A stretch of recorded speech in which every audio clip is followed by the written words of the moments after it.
programa Outras Palavras, um oferecimento Sindiúti MG, Sindicato Único dos Trabalhadores em Educação de Minas Gerais. Olá!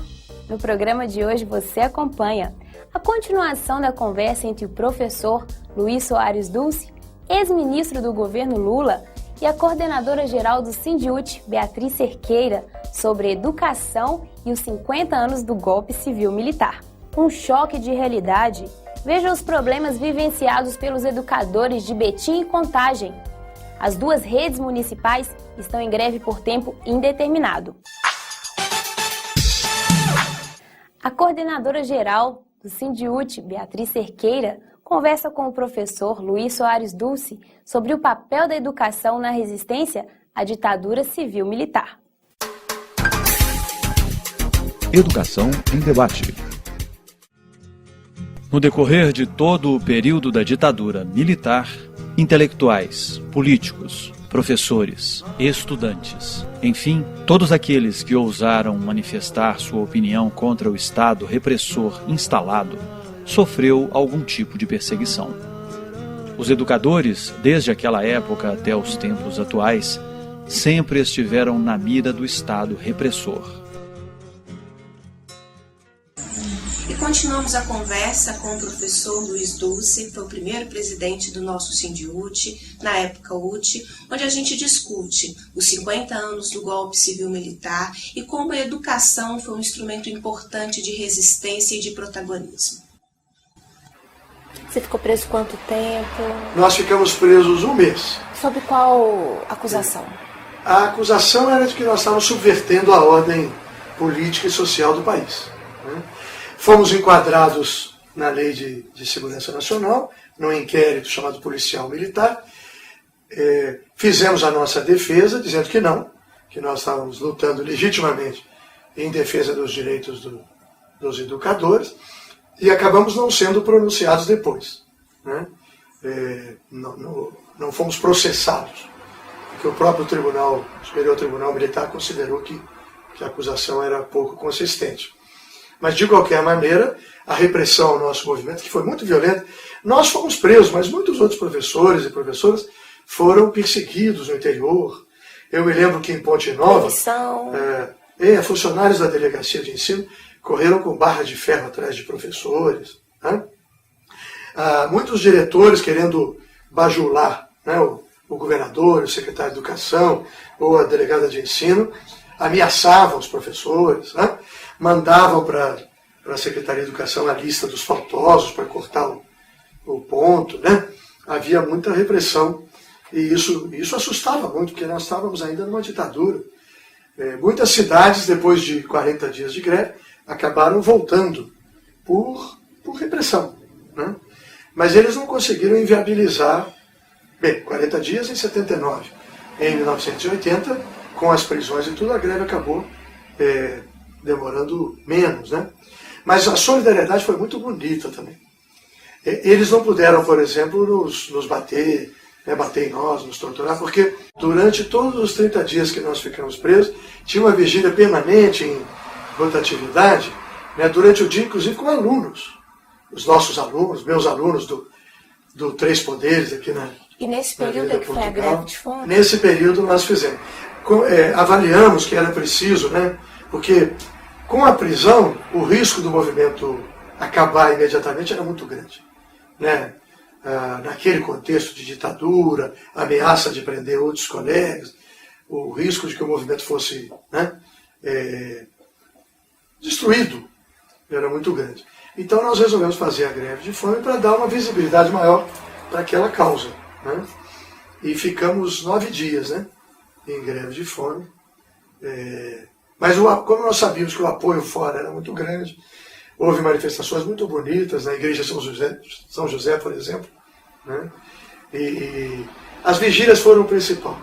Só da gente saber que a greve não tinha acabado, que a luta continuava, que os professores, até por solidariedade a nós, mantinham o seu movimento, aquilo dava muita força para a gente continuar.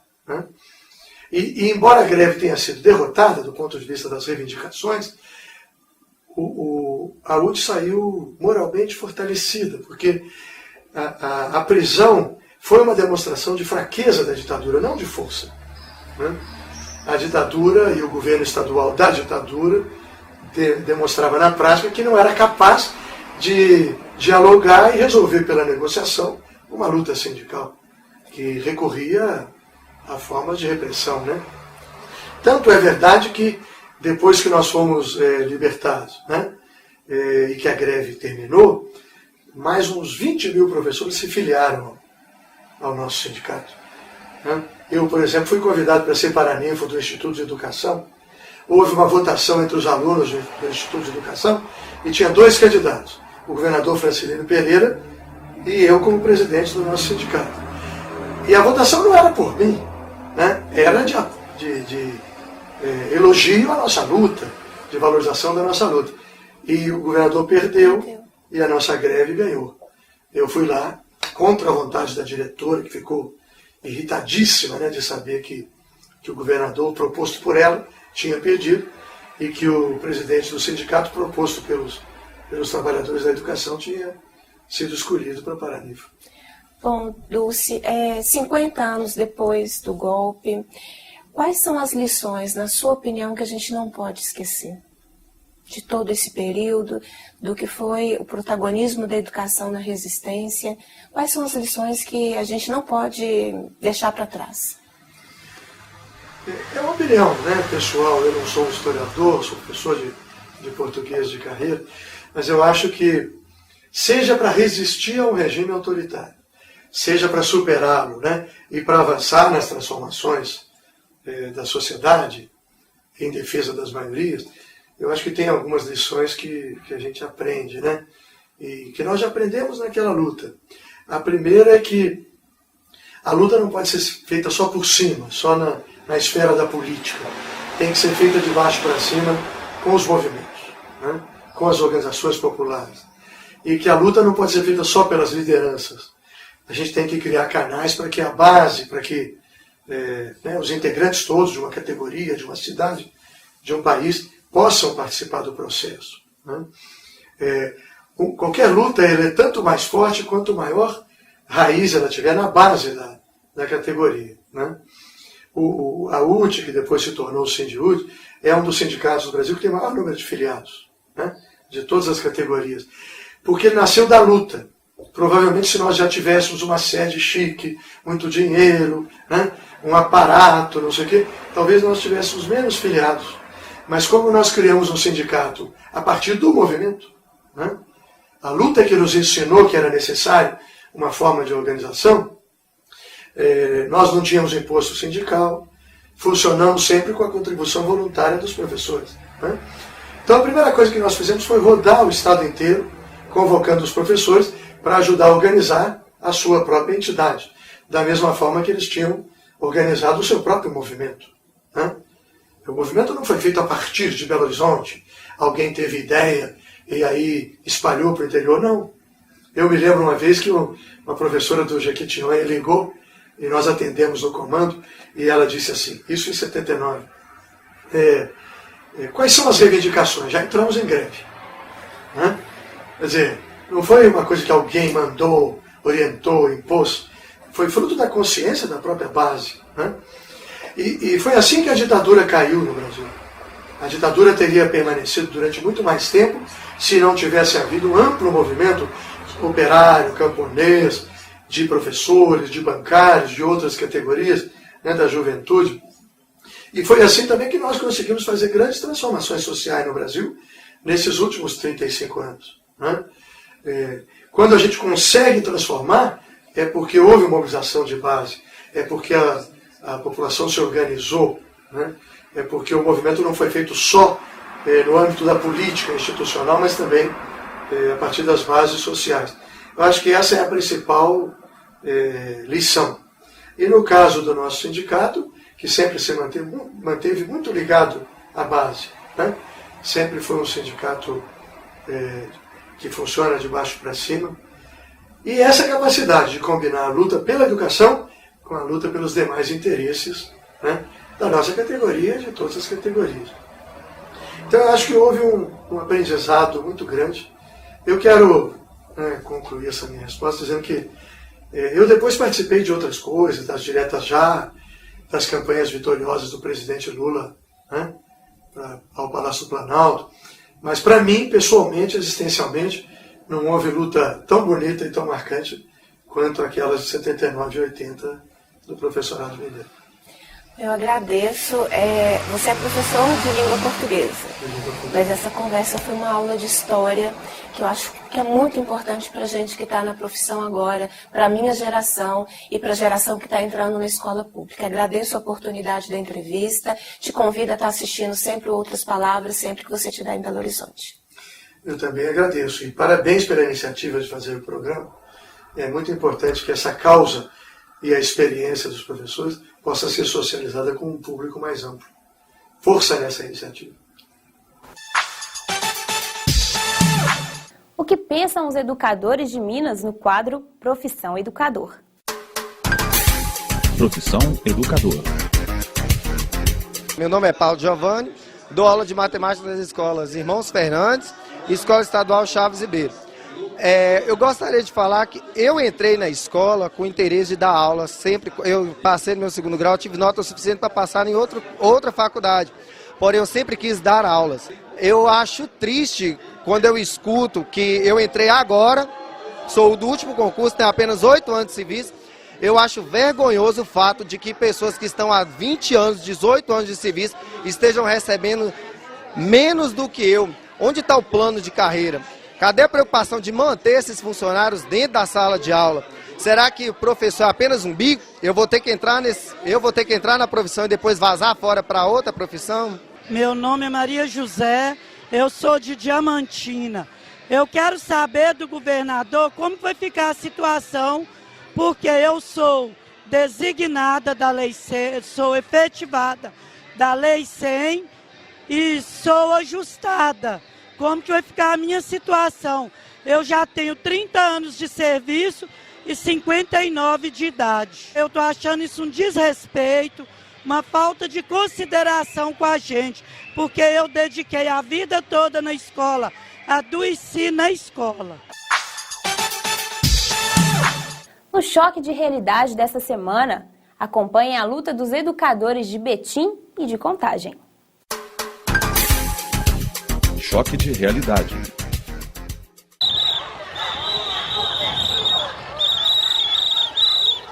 Os educadores da rede municipal de Contagem estão em greve por tempo indeterminado desde o último dia 24 de abril. O movimento é coordenado pelo Sindiúti Subsede Contagem.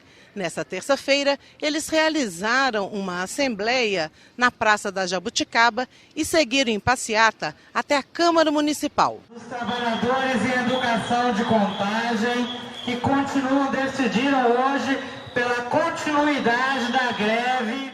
O que motivou a greve dos trabalhadores em educação de Contagem é a falta de respeito, falta de valorização dos trabalhadores.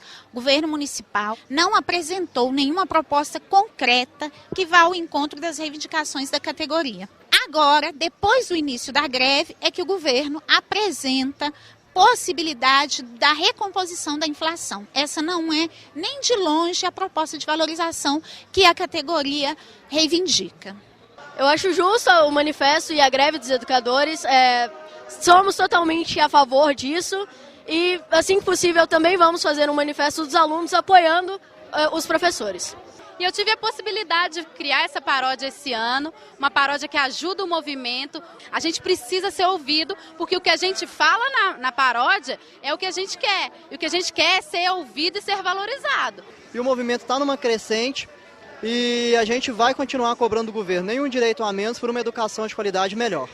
E é bom deixar claro que os problemas aqui da rede municipal não são diferentes dos problemas da rede estadual de Minas Gerais. Tem apontamento da Assembleia aí no próximo dia 15 e a luta da rede municipal de Contagem, junto com a luta da rede estadual, é uma luta em defesa da educação pública de qualidade. A nossa pauta de reivindicação dos trabalhadores, ela é uma pauta pedagógica, porque todas as questões interferem diretamente na qualidade da educação. Então, por isso, nós estamos em greve e chamamos as famílias para dialogar com a gente justamente em função de todas essas questões que foram apresentadas, da violência, do não atendimento à educação infantil, da precarização do atendimento das crianças com deficiência. A gente precisa da educação de qualidade e essa cidade é muito grande, tem condição de fazer isso e a gente espera que isso aconteça.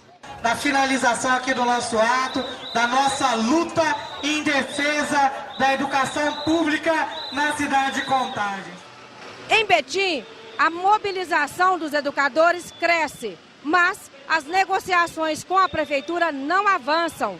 Por isso, a categoria decidiu manter a greve. Por aqui, o sentimento é um só. Do jeito que está, não dá para continuar. A situação da educação infantil é a pior possível. Nós temos uma carga horária extensa, de 40 horas semanais, 8 horas por dia, poucos profissionais, salas superlotadas, não tem isonomia salarial, ainda não recebi o piso salarial nacional que foi prometido pela prefeitura.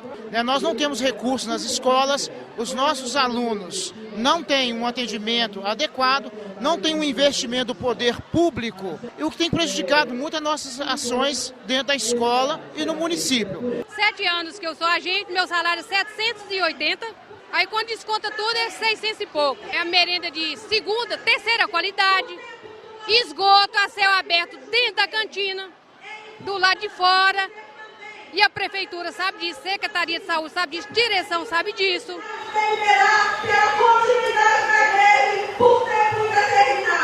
Um outro motivo que nos levou à continuidade do movimento é que professor em Betim tem uma gratificação de 20% porque ele está na docência. Só que essa gratificação não vai para a nossa aposentadoria. Quando a gente adoece por doença nas cordas vocais ou alguma doença profissional, a gente perde essa gratificação. Então está na nossa reivindicação e também está no termo de acordo assinado pelo prefeito em 2013, a incorporação desses 20%.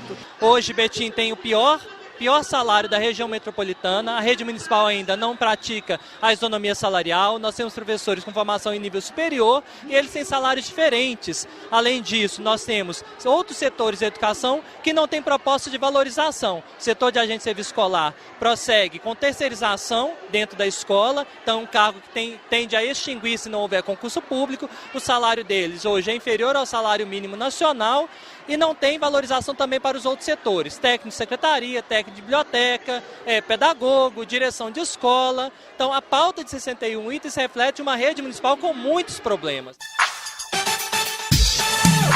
Vamos a Brasília com as notícias da CNTE. Momento CNTE.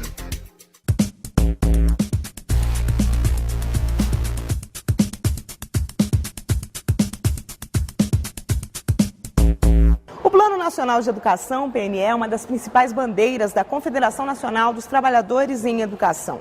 Em quase 4 anos de tramitação no Congresso, a CNTE luta por valorização profissional e por financiamento para que seja possível avançar na construção de uma escola pública de qualidade, socialmente referenciada e que atenda às necessidades do povo brasileiro. Destinação de 10% do PIB para a educação pública, complementação do custo aluno qualidade pela União, uma lei de responsabilidade educacional com cumprimento de metas, vinculação da CONAI às conferências preparatórias nos estados e municípios. Esses e outros pontos defendidos pela CNTE refletem necessidades da escola pública brasileira e a luta dos educadores por um ensino de qualidade. A Confederação apoia também a expansão das matrículas da educação profissional técnica de nível médio na rede pública, em pelo menos 50%. E na educação superior, em 40% do total das vagas ofertadas. E discorda da adoção da prática de bonificação por resultado, política que desconstrói a carreira docente e não melhora a aprendizagem. Pelo contrário, é contraproducente. Além disso, é a favor de uma educação inclusiva e para a diversidade, como sugere o texto da Câmara, que define a superação das desigualdades educacionais, com ênfase na promoção da igualdade racial, regional, de gênero e de orientação sexual e na erradicação de todas as formas de discriminação. Entretanto, o projeto é polêmico e a sua aprovação vem sendo adiada repetidamente. A falta de compromisso dos parlamentares impede o avanço na construção de uma nova escola. E quem sofre com isso é o Brasil. O PNE terá vigência de 10 anos, estabelecendo diretrizes, metas e estratégias como a universalização do ensino e a erradicação do analfabetismo. Sem um plano, o estudante e o educador estão abandonados e a educação segue desamparada. O Plano Nacional de Educação é fundamental para a sociedade brasileira porque ele determina metas, objetivos, estratégias para serem implementadas no caminho da melhoria da qualidade da educação pública brasileira. Desde 2010 não há Plano Nacional de Educação e nós não podemos conviver mais com isso. Depois de aprovado na comissão, o PNE ainda vai a plenário, onde deve encontrar novos obstáculos até ser votado e entrar em vigor. Por isso, a CNTE prossegue na luta em todos os estados brasileiros para evitar que o Plano Nacional de Educação se torne mais uma carta de intenções.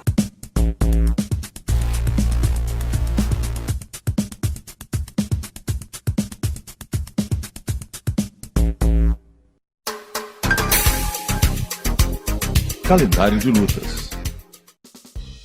Dia 29 de abril, em Ibirité, reunião ampliada de representantes de escola. Em Viçosa, dia 30 de abril, paralisação de todo o funcionalismo público municipal com ato na porta da Prefeitura. Dia 6 de maio, trabalhadores em educação da rede municipal de Betim, em greve desde 15 de abril, realizam às 9 horas uma assembleia. E às 15h30 participam de uma audiência pública na Assembleia Legislativa em Belo Horizonte. No dia 8 de maio, às 2 horas, os educadores da rede municipal de Contagem, em greve desde o dia 24 de abril, realizam nova assembleia na porta da Prefeitura de Contagem. E no dia 15 de maio, o Sindiúte-MG realiza a Assembleia Estadual da categoria a partir das 2 horas, no pátio da Assembleia Legislativa. Tire suas dúvidas com o jurídico do Sindiúte. Tira dúvidas. Tive o meu biênio publicado antes do subsídio, mas não foi incorporado. O que devo fazer? Aquele servidor que teve vantagens publicadas e não incorporadas no seu contra-cheque antes da entrada em vigor do subsídio, pode ajuizar a ação requerendo a implementação dessa vantagem em seus contra-cheques. Tanto a título de biênio, como a título também de quinquênio. Então, qualquer vantagem publicada antes da entrada em vigor do subsídio, que foi quando, a partir do novo regime remuneratório, extinguiu essas vantagens do servidor, ele pode ajuizar a ação. Se a vantagem foi publicada, ele tem direito que ela seja incorporada e o pagamento, inclusive, dos valores retroativos limitados aos últimos 5 anos. A Semana Nacional da Educação mobilizou os educadores de Minas. Atualidade. Time valorizado vira o jogo. Foi com esse slogan da Confederação Nacional dos Trabalhadores em Educação, CNTE, que os educadores mineiros reafirmaram durante as atividades da 15ª Semana Nacional em Defesa e Promoção da Educação Pública os eixos defendidos pela Confederação visando a valorização profissional.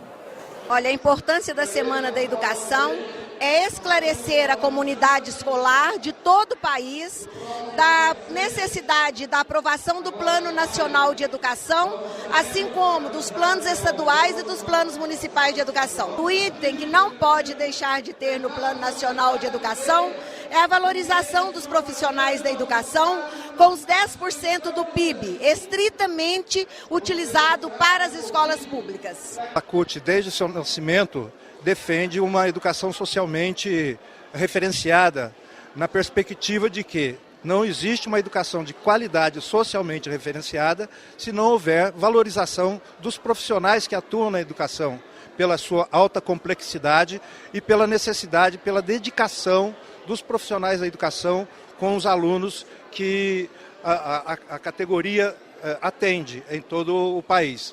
E o lançamento dessa campanha aqui pela CNTE é um reconhecimento, primeiramente, da importância que o Sindiúte tem no cenário nacional, no campo, na defesa da educação e da promoção da educação de qualidade, e também pelo que significa como um dos maiores sindicatos e mais combativos dos 3.800 sindicatos que a CUT tem na sua base.